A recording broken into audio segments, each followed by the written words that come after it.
kinds of rules and religions. And what are we about to do? UBNEWZ, what up? Much love, special shout out to all my followers who follow me from the gram or here on the tube. I do this for you because a brother, oh shit, needs better equipment. UBNEWZ, what up? Much love and special shout out to everybody who's been fucking with your boy, whether from the gram or from the tube. Trust me, I appreciate it. I want to give a special shout out to everybody who's been donating to the movement and everybody who's been leaving great comments. Trust me, I really appreciate it. Much love to all the haters. Y'all be saying the most bullshit. I mean, can I get a legitimate hater? I want to challenge all haters to give me any legitimate devil's advocate point of view, because I'm just tired of the bullshit. Like, somebody, seriously, leave a good comment. Shout out to the haters. You guys suck. I need somebody to challenge me on something. And like I said, much love to everybody who's donated to the movement. You know, put your hand in your pocket, hit the PayPal whenever you get a chance. Trust me, this information right here is it doesn't come without a lot of work and research and dedicated writing and thought. Like, here's one thing: when you're reading these books and you're ingesting this knowledge, you can't just like read it and think you're just going to comprehend it. Really, what happens over time, you start to put some of these accounts together from the past, and you start to imagine and develop a real perspective, because right now the past is already done. So what has been written has become truth. With that being said, today we're going to talk about the Moors. Now, the topic of the Moors for black people, especially here in America, could be a touchy subject, especially right now we're in the age of information. You know, a lot of people are claiming Moorish heritage, and I just want to put this out there. I'm not here to bash anyone. I'm not here to bash a Moor, and I'm not here to bash any Muslims. What I'm here to do is state the truth about history.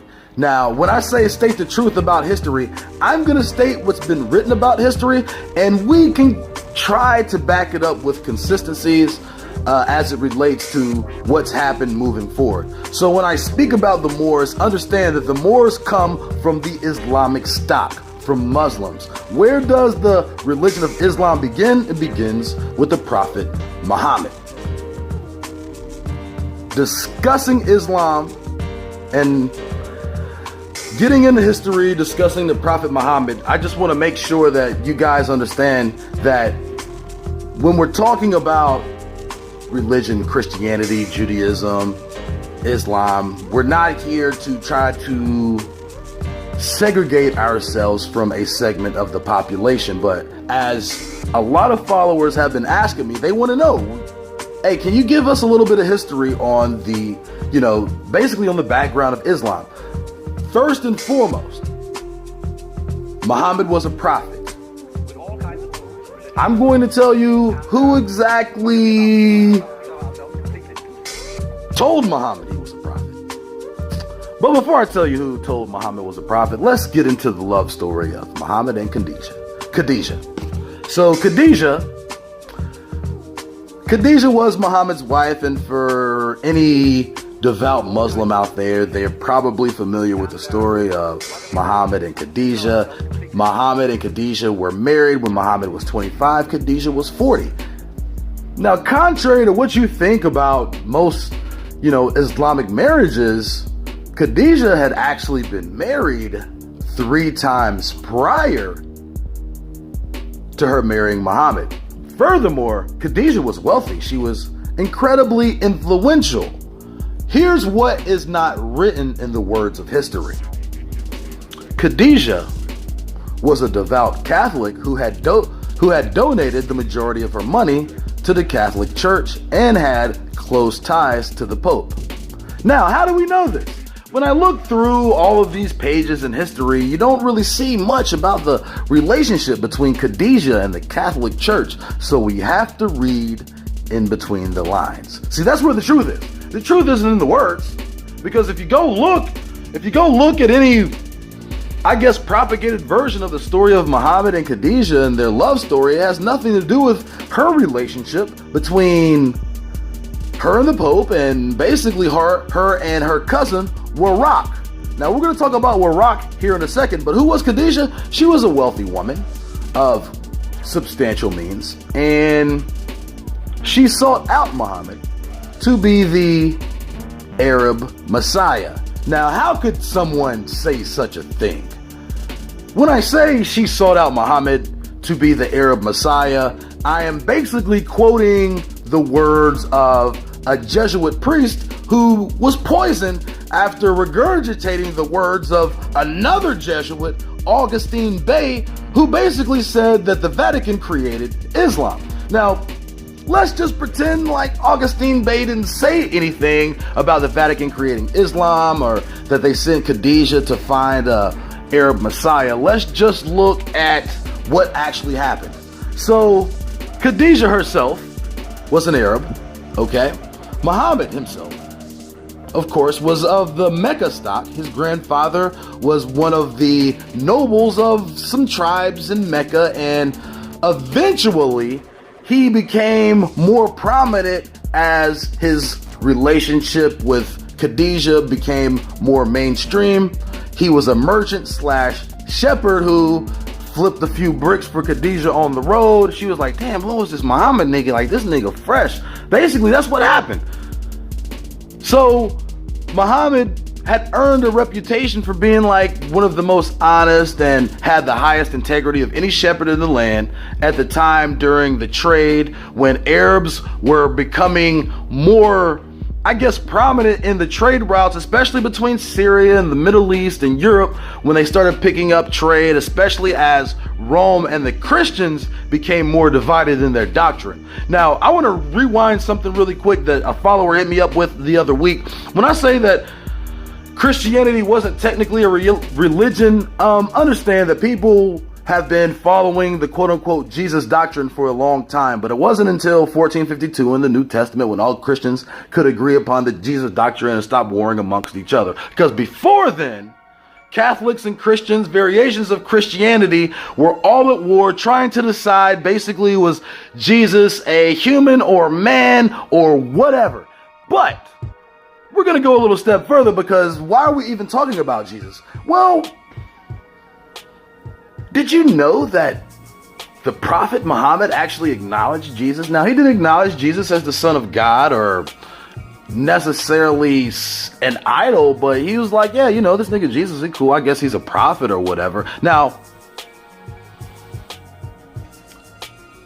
the Muslim Holy Land doesn't even work without the New Testament. And before we get into the wars between Christians and Muslims, let's just get back to the story of Khadijah and Muhammad. So Khadijah and Muhammad were married for, a little bit of time until Khadijah died, because she was much older. But during this time, she was extremely influential. She was a woman of nobility. She had very close ties to Rome. This allowed Muhammad to get the influence among the Arab people. See, what's not being told in history is the fact that someone had to proclaim Muhammad a prophet and divine. Now, who was this person that said, hey, you know what? You are that nigga. Who was that?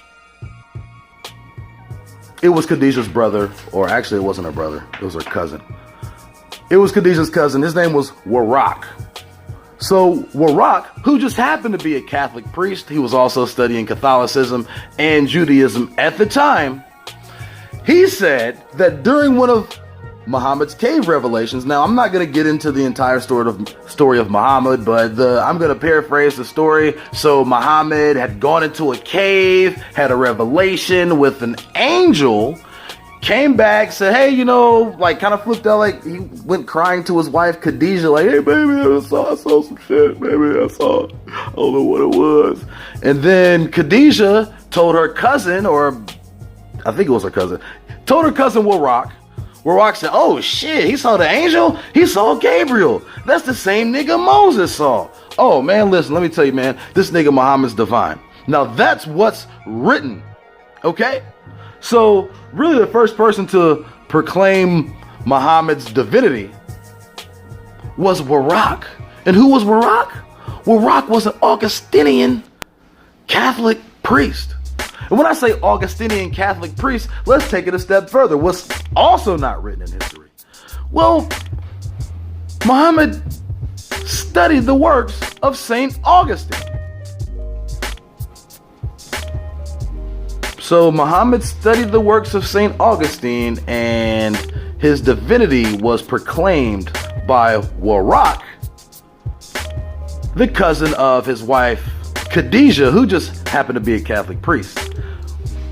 But they're also hiding Khadijah's dedication to the Pope. Something that's not written in history is Khadijah's dedication to the Pope. Now, when I say Warraq was a Catholic priest, he was a Nestorian priest. He was a Nestorian priest. So who was Nestorius? So during the early centuries of Christianity and Christ doctrine, the big argument among Europeans was trying to decide whether or not Jesus was man or was he God. So Nestorius actually argued against the godly divinity of Christ and just argued that Christ was a prophet. Of course, this doesn't go over well with a lot of Christians who actually say Christ and God are one. By virtue, Jesus created the universe. So, and a lot of Christians don't even understand that. Christianity they try to make it, in a sense, monotheistic because Jesus is the idol. But once again, Jesus is an idol. And it's actually understood that he does have a father, yet you pray and bow to the Son. And interestingly enough, that's probably the same fuckery that's probably been getting Christians caught up in the, multiple Christianity doctrine for years. And honestly, I think separates, true Gentiles from true believers is whether or not a person or flesh idol would ever be sent in replacement of the Most High. So there really is just a dichotomy in how people think of their interpretation of God. So when I say that Warraq was a Nestorian priest, all I mean to say is Warraq was a Christian. He fell under the Christ doctrine. He fell up under the Archbishop of Constantinople, which fell under the jurisdiction of New Rome. And we know exactly who New Rome is, the papacy. And the papacy are the exact same people who were running the Islamic faith. So in discussing the Augustinian monks who were actually training the Prophet Muhammad, before he became this ordained prophet through the Catholic Church, he was getting trained by Augustinian priests. For what reason? What happened after Muhammad was proclaimed a divine prophet under Rome? Well, Muhammad and these quote-unquote Muslim Arabs now had something to fight for. So they initiated the crusades that would happen between Christians, non-Catholic Christians, and Muslims for centuries. So when we're talking about dating and the life of Muhammad versus when the Quran was created versus when the Moors invaded Europe, let's put it all in context. Muhammad existed sometime around 570. The Quran somewhere around 633. Well, the Moors ransacked Europe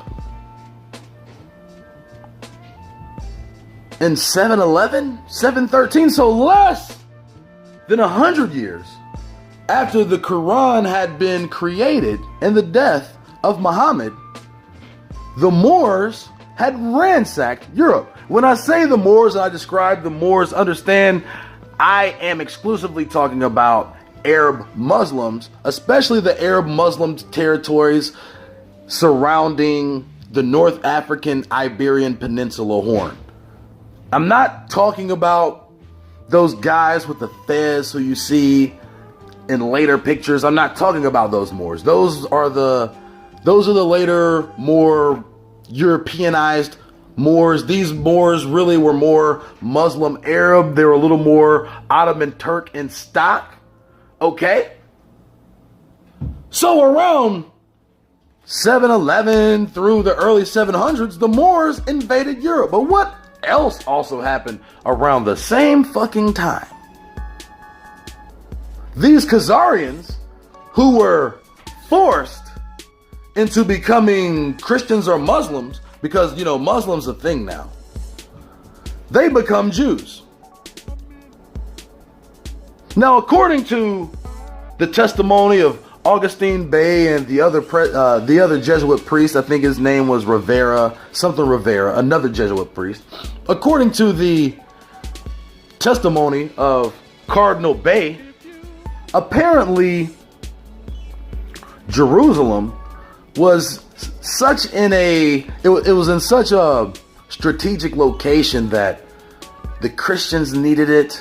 And they wanted to have it because it was in the perfect location, because it was like right there in the middle of the Holy Land. And they thought if they could get Jerusalem right there, you know, they would be able to dominate the region for centuries. Now, that's Jerusalem right there where they say it is.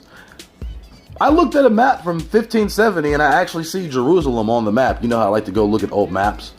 And I know that apparently Jerusalem wasn't created until 1948, or Israel, that fake ass Israel wasn't created until 1948. But there you see Jerusalem in the map, on a map from 1570, which can easily be explained. It's the old throw off. If Jerusalem is on the map from 1570, then who were the Jews? Were the Jews the Ishmaelites that the Catholics referred to as Ishmaelites? Well, we know they weren't the Khazarian Ashkenazi Jews who now inhabit the area and call it their motherland. We know that for a fact. Okay? So, if Jesus existed in these, let's say Jesus did exist, right? Because at some point, we're not talking about Christianity, we're talking about Islam. But, you know, Islam doesn't exist without Jesus. And we'll get into that. So let's just talk about this area that they call the Holy Land, that really wasn't even called Israel until 1948, that apparently the Jews of England took Palestine for, which originally was going to be Uganda, if you guys don't remember that. And so Jerusalem's almost this fictional place in a lot of people's minds. Just like what was Columbus looking for in 1492 if he was looking for Jerusalem, and Jerusalem was right there, and those quote-unquote European Jews didn't even claim Jerusalem. I mean, they could have taken that shit. I mean, the Spanish fleet, the Armada was huge, but they couldn't take on the quote-unquote old Ottoman Empire from the Arabs who they were quote-unquote in bed with. We're gonna get into that. But they couldn't take over the area. I mean, it was their area essentially. So I mean, what are you talking about? That's all some fucking bullshit. So let's just go back to 700 when the Moors, which are the Muslims, okay, the North African Muslims, some Ottoman Turk, but we know where Islam. Okay, we know where Islam derived from. It derived from the Prophet Muhammad. We know that the Prophet Muhammad was heavily influenced by Catholic priests, bishops, and cardinals, and we also know that he was proclaimed divine.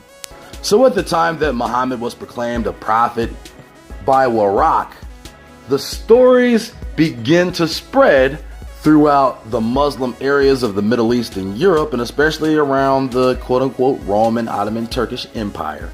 They started spreading about this Messiah to the Arab people, who at the time were not particularly religious. Now remember, Muhammad went up in the Kaaba for Muslims. Muhammad went up into the Kaaba when there were a whole bunch of fucking idols, and he said, man, there's only one God, and he smashed all the fucking idols. That's what Muhammad did. So, you know, even in terms of a prophet, I mean, Muhammad did lead some armies. I mean, you know, Muslims and Christians went to war subsequently years and centuries later. As a matter of fact, it turned out that, you know, it wasn't as though Muhammad was necessarily anti-Jesus. He was just anti-Christian, because from all historical accounts, he got along perfectly fine with the Roman Catholic Church. Why is that? Throughout history, when we hear about these crusades, there's often one person controlling two people or both sides. It's the old Hegelian dialectic. We see it throughout history. We've seen it all the time. So when we fast forward to the Moors, after the death of Muhammad, after the creation of the Quran, we know it's less than 100 years before these Moors take over Europe. And they take over Europe and they take over North Africa. And, you know, the way history tries to put it, they say, hey, the Moors got out of control. And next thing you know, they're taking over Rome. Really? Really? The Moors took over Rome.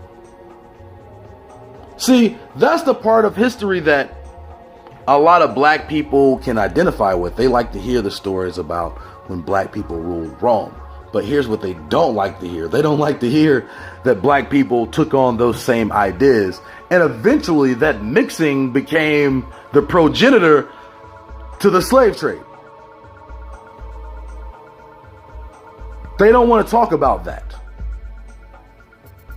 We're not going to talk about that right now because we're just talking about history. And, you know, of course, there was an Arab-African slave trade, but we want to know how the slave trade affected us here, and not in the ways that you think they did as it affected Africans. Okay? Arabs play their role. The Arabs play their role in deception, just like the Jews, just like the quote-unquote European whites. Remember, this is all a fight for a motherland that was created in 1948, or so we think, because I see Jerusalem on a map from 1570. But how can that be? I mean, Columbus looked for Jerusalem in 1492. Did he not find it over here in the Americas?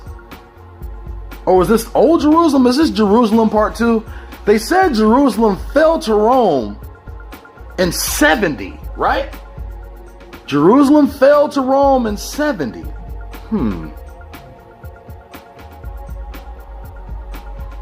Fell to Rome in 70, and then the Muslims came and they ransacked Jerusalem. And on top of the grave of the Virgin Mary, they built the Dome of the Rock.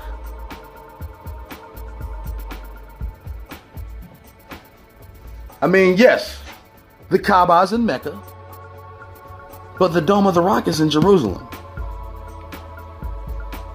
So according to the testimony of Cardinal Bay, Rome was so bloodthirsty to control Jerusalem.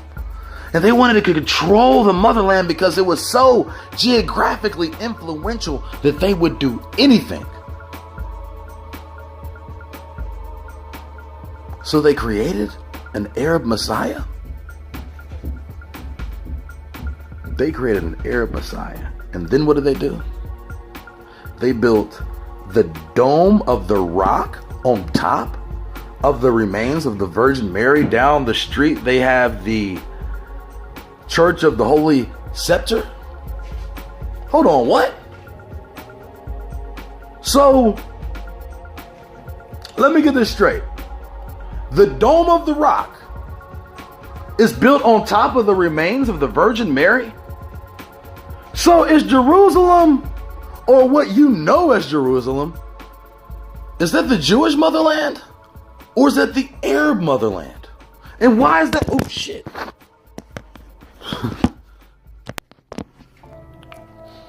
And why is that land called Israel? It wasn't called Israel before 1948. Although I still see Jerusalem on the map from 1570. Why is that? Jerusalem was sacked by Rome, then reconquered by the Muslims, but the Muslims were created by the Vatican.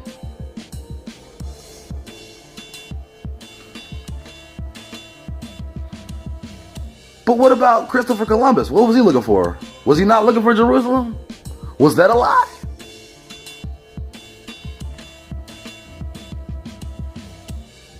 Now we know that the Khazarians became Jews around the same time that the Moors, which were a culmination of Arabs and the Berber tribes in the Africa area. We know that the Moors ruled Europe and actually, I guess, defeated the Roman Empire. Is that true? Did the Moors defeat the Roman Empire in 700? Around the same time that the Khazarians became Jews?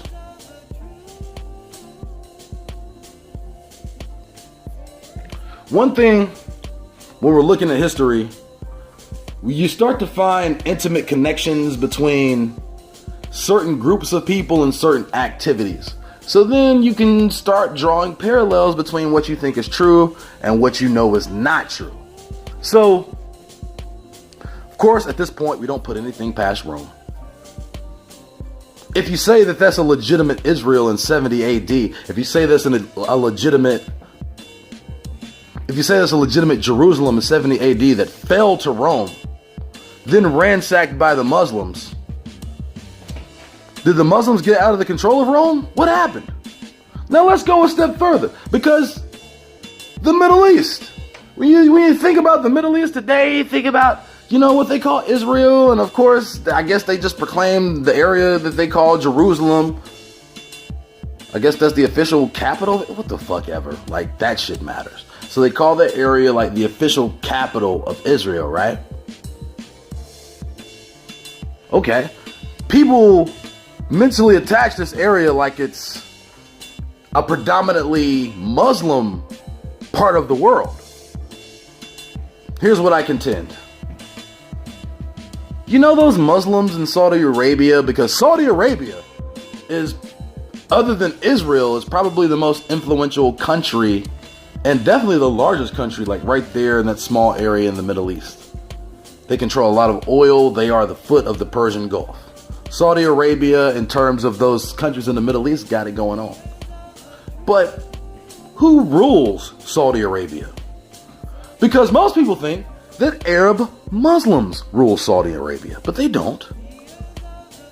Those quote-unquote Arab Muslims are actually secret Jews. They're what you call Dawn-me Jews or conversos, similar to Columbus, who apparently was a Jew, but also a Catholic.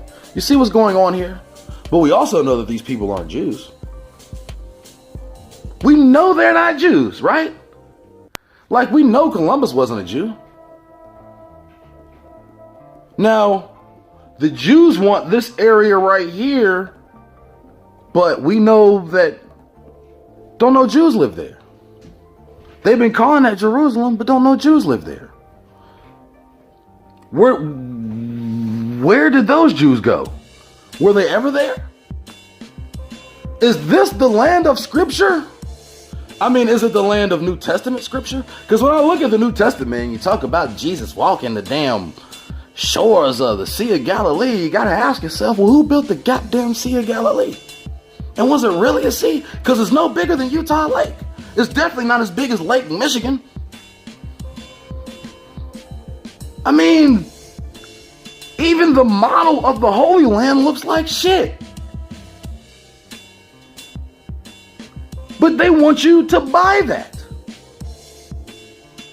They are literally trying to fabricate history as they go.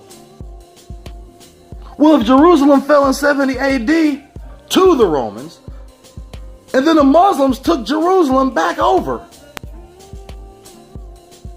without the Catholic Augustinian priest ordaining Muhammad, his cave revelations to Gabriel as divine, this religion isn't created. Without Khadijah, the widow of 3 husbands with kids who have all died, a prominent woman with ties to the Pope in Rome. Think about Eve. Think about how you don't think I'm just asking, and I'm not here to disrespect any Muslims. I hope y'all know that. But you don't think he was being manipulated by this woman? She sought him out. What part of the faith is that? She sought him out. A woman with children who have died, sons, with sons who have died. She was wealthy. A wealthy woman in a patriarchal society seeks out a young man. And then we cross-reference that with, the story of Augustine Bay and these Jesuit priests who, for lack of a better word, had no reason to lie, especially since one ended up poisoned. And they say, yeah, we were looking for a Messiah for the Islamic faith.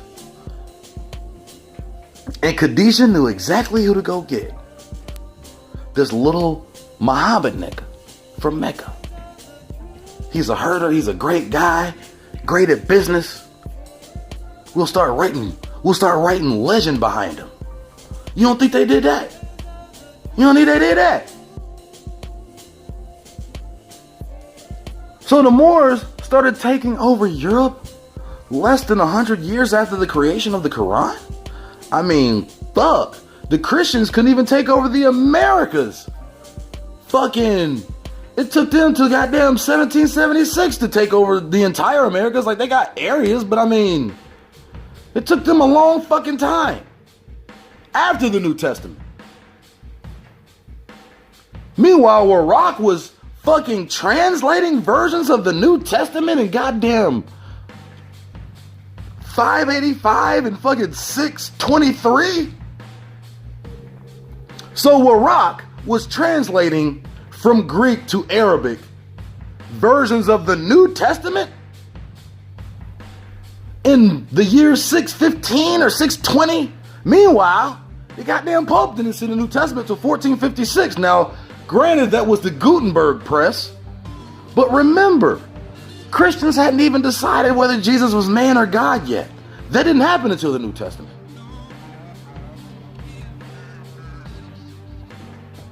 Meanwhile,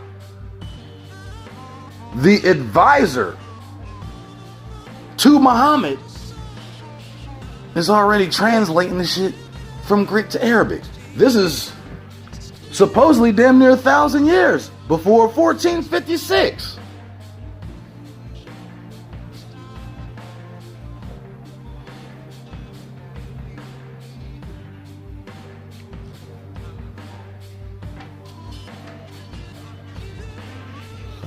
The relationship between Muhammad and Khadijah is a relationship that really has to be analyzed further. A lot of those connections to the church begin right there. This woman, 15 years, the senior to the Prophet of Islam.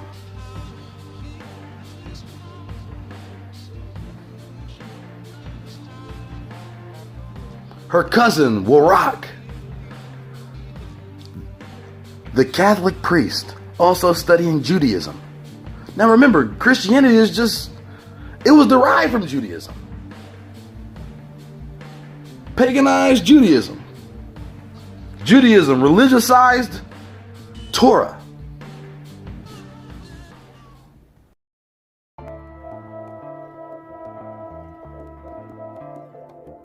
All right, guys, so this will end part one of the lecture about the history of the Moors.